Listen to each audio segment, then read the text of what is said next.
एक समय में शरणागृह तीर्थ में सौदिक अधि 100,000 ऋषियों ने श्री सूत जी से पूछा, हे प्रभु, इस कलयुग में वेद विधि रहित मनुष्यों को प्रभु भक्ति किस प्रकार मिलेगी तथा उनका उद्धार कैसे होगा। इसलिए हे मुनि श्रेष्ठ, कोई आप ऐसा तब कहिए जिससे थोड़े समय में पुण्य प्राप्त हो तथा मनोवांछित फल मिले। शस्त्र वस्त्र ज्ञाता श्री सूत जी बोले, हे वैष्णव, मैं पूजा में आप सब ने सर्वप्रिय की हित की बात पूछी है। अब मैं उस श्रेष्ठ व्रत को आप लोगों में कहूँगा जिस व्रत को नारद जी ने लक्ष्मी नारायण से पूछा था और श्री लक्ष्मीपति ने श्री मुनि श्रेष्ठ नारद से कहा था। सो ध्यान से सुनिए। एक समय योगीनाथ नारद जी दूसरों के हित की इच्छा से अनेक लोगों में घूमते हुए मृत्यु लोक में आ पहुँचे। वहाँ बहुत योनियों में जन्मे हुए प्रायः सभी मनुष्यों को अपने अपने कर्मों के द्वारा अनेक दुखों से पीड़ित देखकर इस यत्न के करने से निश्चय ही इनका दुखों का नाश हो सकेगा, ऐसा मन में सोचकर विष्णुलोक को गए।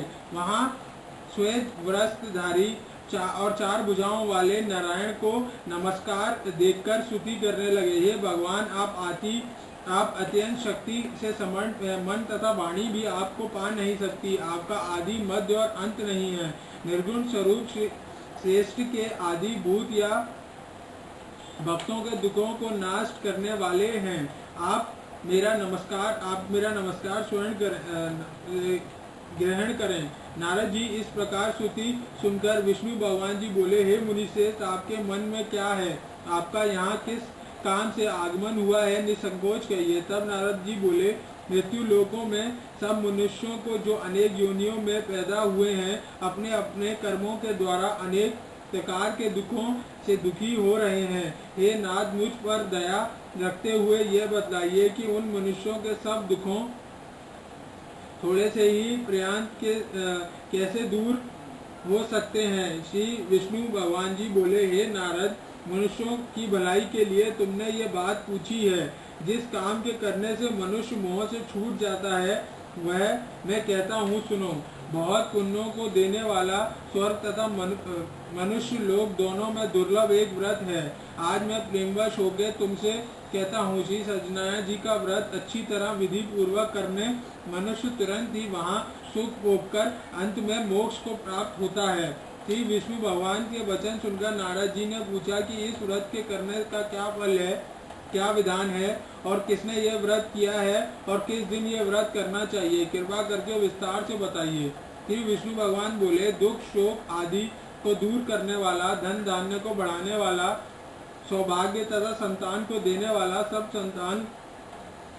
सब संतों पर विजय करने वाला श्री सत्यनारायण भगवान स्वामी है। भक्ति और श्रद्धा के साथ किसी भी दिन मनुष्य श्री सत्यनारायण भगवान की शाम के समय ब्राह्मणों और बंधुओं के साथ धर्मप्राण होकर पूजा करे, भक्ति भाव से सोया प्रसाद खाए, गेहूं के अभाव में साठी का चूर्ण, शक्कर तथा गुड़, घी और सब भक्षण योग्य पदार्थ जमा करके सवाया अर्पण कर देवाय तथा बंधु भावनों सहित भोजन करे, भक्ति के साथ स्वयं भोजन करे, नृत्य आदि का आचरण कर श्री सत्यनारायण भगवान का समर्पण कर समस्त समय व्यतीत करे। इस तरह का व्रत करने पर मनुष्य की इच्छा निश्चय ही पूर्ण होगी। विशेषकर कल काल में भूमि पर यही मोक्ष का सरल उपाय है।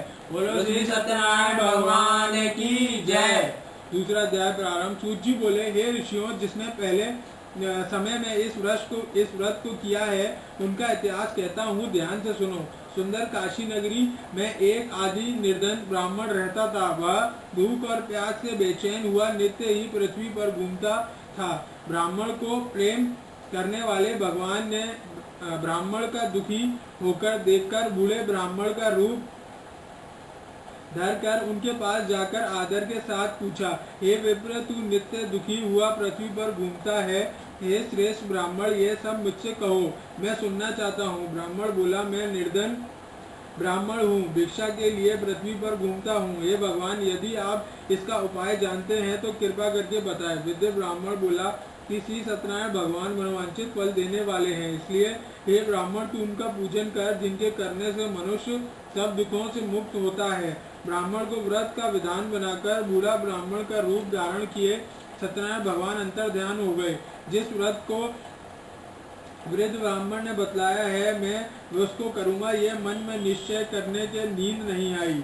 वह सुबह सवेरे उठा, श्री सत्यनारायण भगवान के व्रत का निश्चय करके भिक्षा के लिए चला। उस दिन उसे भिक्षा में बहुत सा धन मिला, जिसने बंधु भावनों के साथ उसने श्री सत्यनारायण भगवान का व्रत किया। इसके करने से वह ब्राह्मण दुखों से छूटकर अनेक प्राणों की संपत्तियों से युक्त हुआ। उस समय से ब्राह्मण हर मास व्रत करने लगा। इस तरह सत्यनारायण भगवान का जो व्रत करेगा वह सब पापों से छूटकर मोक्ष को प्राप्त होगा। आगे जो पृथ्वी पर सत्यनारायण भगवान का व्रत करेंगे वह मनुष्य सब दुखों से छूट जाएंगे। इस तरह नारद जी ने श्री नारायण से कहा हुआ यह व्रत तुमसे कहा। हे विप्रों, मैं अब और क्या कहूँ। ऋषि बोले, हे मुनीश्वर, संसार में इस ब्राह्मण से सुनकर किस किस ने व्रत को किया, हम वह सब सुनना चाहते हैं। इसके लिए हमारे मन में श्रद्धा है। सूत जी बोले, हे मुनियों, जिस जिसने इस व्रत को किया वह सब सुनो।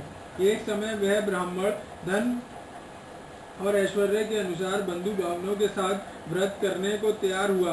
उसी समय एक लकड़ी बेचने वाला एक बूढ़ा आया और बाहर लकड़ियों को रखकर ब्राह्मण के मकान में गया। प्यास से दुखी लकड़हारे ने ब्राह्मण को व्रत करते देखकर नमस्कार करके पूछने लगा कि यह आप क्या कर रहे हैं और इसके करने से क्या फल मिलता है, कृपा करके मुझसे कहिए। ब्राह्मण ने कहा, सब मनोकामना को पूर्ण करने वाले श्री सत्यनारायण भगवान का व्रत है। इसी की कृपा से मेरे यहाँ धन्य धान्य आदि की वृद्धि हुई है। ब्राह्मण से इस व्रत के बारे में जानकर लकड़हारा बहुत प्रसन्न हुआ। चन्नामृत लेकर और प्रसाद खाने के बाद वह अपने घर को गया। लकड़हारे मन में इस प्रकार का संकल्प किया कि आज ग्राम में लकड़ी बेचने से जो धन मिलेगा उससे श्री सत्यनारायण भगवान का उत्तम व्रत करूंगा। वह मन में विचार कर बूढ़ा लकड़हारा लकड़ियों पर सर पर रखकर सुंदर नगर में गया। उस रोज वहां उसे उन लकड़ियों का दाम पहले दुगने से चौगुना मिला। तब बूढ़ा लकड़हारा दाम लेकर और अति प्रसन्न होकर पक्के केले की वाली, शक्कर, घी और दही, गेहूं का चूर्ण इत्यादि श्री सत्यनारायण भगवान की व्रत की कुल सामग्री को लेकर अपने घर गया। फिर उसने अपने सब भाइयों को बुलाकर विधि के साथ भगवान का पूजन और व्रत किया। उस व्रत के प्रभाव से बूढ़ा लकड़हारा धन, पुत्र और आदि से युक्त हुआ और संसार के समस्त सुख भोगकर अंत में वैकुंठ को लोक हो गया। श्री सत्यनारायण भगवान की जय। तीसरा अध्याय प्रारंभ। सूत जी बोले, हे ऋषि मुनियों, अब आगे की कथा कहता हूँ सुनो। पहले समय में उल्कामुख नाम का एक बुद्धिमान राजा था। वह सत्ययुक्त और जितेंद्र था। प्रतिदिन सत्या में जाता था, गरीबों को धन्य धान्य उनके कष्ट दूर करता था। उसकी पत्नी कमल के समान मुख वाली और सती साध्वी थी। व्रतशाला नदी के तट पर उन दोनों ने श्री सत्यनारायण भगवान का व्रत किया। उसी समय में वहाँ एक साधु वैश्य आया। उसके बाद व्यापार के लिए बहुत सा धन था। नावों को किनारे पर ठहरा कर राजा के पास गया और व्रत को करते हुए देखा के साथ पूछने लगा, हे राजन, भक्ति उच्च से आप क्या कर रहे हैं? मेरी भी सुनने की इच्छा है, ये आप मुझसे बतलाइए। राजा बोला, हे साधु, आपने बंधु बांधवों के साथ पुत्र आदि की प्राप्ति के लिए मनोवांछित सत्यनारायण भगवान का व्रत का पूजन किया जा रहा है। राजा के वचन सुनकर साधु आदर के साथ बोला, हे राजन, मुझको इसका सब विधान कहिए। मैं भी अपने कथा अनुसार इस व्रत को करूंगा। मेरी भी कोई संतान नहीं है और निसंशय ही होगी। राजा के सब विधान सुनकर व्यापार से निवृत्त होकर आनंद के साथ घर गया। साधु ने अपनी स्त्री से संतान देने वाले इस व्रत को समाचार सुनाया और कहा कि जब मेरे संतान होगी तब मैं इस व्रत को करूंगा। साधु ने ऐसा वचन अपनी स्त्री लीलावती को कहे। कुछ समय बाद लीलावती गर्भवती हुई और 10वें महीने में उसने एक सुंदर कन्या को जन्म दिया, जिसका नाम कलावती रखा गया। तब कलावती ने मीठे शब्दों में अपने पति से कहा कि आपने जो संकल्प किया था कि भगवान का व्रत करूंगा, आप उसे करिए। साधु बोला, हे प्रिय, इसका विवाह पर करूंगा। अपनी पत्नी को आश्वासन देकर वो नगर को गया। कलावती पितृगृह में वृद्धि को प्राप्त हो गई। साधु ने जब नगर में सखियों के साथ अपनी पुत्री को देखा तो तुरंत ही दूत को बुलाकर कहा कि पुत्री के समस्त कोई सुयोग्य वर ढूंढ कर लाओ। साधु की आज्ञा से दूत कंचन नगर पहुंचा और वहां पर बड़े खोज कर देखभाल कर लड़की के वास्ते सुयोग्य वाणिक पुत्र को ले आया। उस सुयोग लड़के को देखकर साधु ने अपने बंधु भावनाओं सहित प्रसन्नचित अपनी पुत्री का विवाह उसके साथ कर दिया, किंतु दुर्भाग्यवश से विवाह के समय भी वह व्रत करना भूल गया। तब श्री भगवान क्रोधित हुए और उसे श्राप दिया कि वो दारुण दुख प्राप्त हो। अपने काम से में कौशल साधु बनिया अपने जमाता सहित समुद्र के समीप रत्नागिर नगर पहुँचे और वहाँ दोनों ससुर जमाई चंद्रकेतु राजा के नगर में पहुँचे और व्यापार करने लगे। एक रोज भगवान सत्यनारायण की माया से तेजित कोई चोर राजा का धन चुराकर शीघ्र ही जा रहे थे, किंतु पीछे से राजा के दूतों को आते देखकर राजू चोर ने घबराकर भागते भागते धन को वहीं चुपचाप रख दिया और ससुर जमाई जहाँ ससुर जमाई ठहरे हुए थे। दूत ने उस साधु वैश्य के राजा का धन रखा देखकर उन्हें दोनों को बंदी बनाकर और प्रसन्नता से दौड़ते हुए राजा के समीप गए और बोले, ये हम दो चोर पकड़ कर लाए हैं, देखकर आज्ञा दे। राजा की आज्ञा से उनको कठिन कारावास में डाल दिया गया और उनका जो राजा ने धन भी छीन लिया। उसी श्राप द्वारा उनकी पत्नी भी घर पर दुखी हुई और घर पर जो धन लगा था वो चोर चुरा कर ले गए। शारीरिक या मानसिक पीड़ा में दुख या प्यास से अधिक दुखित हो अन्य की चिंता में कलावती ने एक ब्राह्मण के घर गई। वहां उसने श्री सत्यनारायण भगवान का व्रत होते देखा। वहां उसने कथा सुनी और प्रसाद ग्रहण कर रात को घर आई। माता ने कलावती से कहा, हे पुत्री, दिन में कहाँ रही और तेरे मन में क्या? कलावती बोली, हे माता, मैं एक ब्राह्मण के घर सत्यनारायण भगवान का व्रत देखा।